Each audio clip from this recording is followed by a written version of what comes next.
Dans la région de l'Est, près de 620 000 tonnes de céréales, plus de 146 000 tonnes de cultures de rente et 85 000 tonnes d'autres cultures vivrières sont attendues pour la campagne agricole 2024-2025. Constat de cette campagne avec une délégation des techniciens de l'agriculture et des ressources halieutiques conduite par le gouverneur de la région de l'Est, Désiré El Boudo et Joël Tendambiga. C'est une délégation des techniciens de l'agriculture et de ressources halieutiques conduite par le gouverneur de la région de l'Est, Ram Joseph Kafando.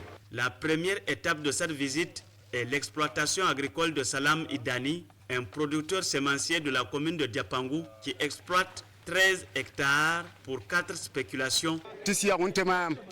Mon secret, ce sont les conseils de mes encadreurs.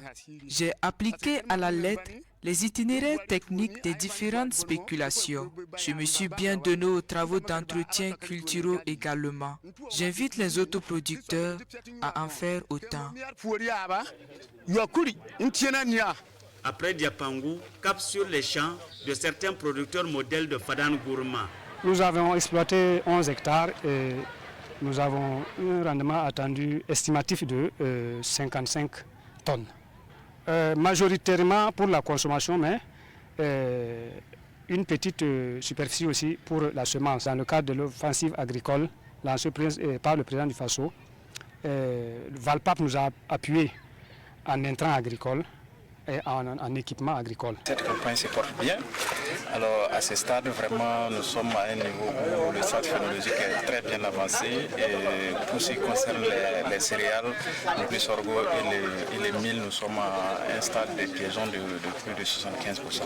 Voilà, pour les autres spéculations, notamment l'arachide, le niébé et autres, en tout cas la fructification est très avancée et en tout cas d'ici là, on peut s'attendre aux récoltes. Autre lieu, même scénario. Nous sommes sur l'exploitation d'une école privée d'élevage et de santé animale.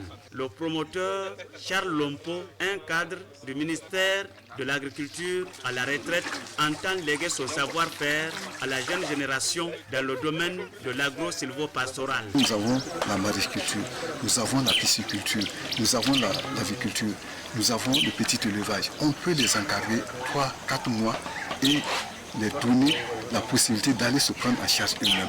Le gouvernement a accompagné les producteurs en termes bien sûr de réalisation 835 hectares de bas-fonds aménagés.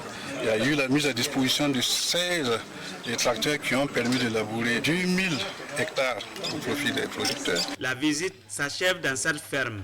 Les producteurs et les visiteurs du jour se donnent rendez-vous à la fin de la campagne pour faire le point sur les rendements des différentes spéculations.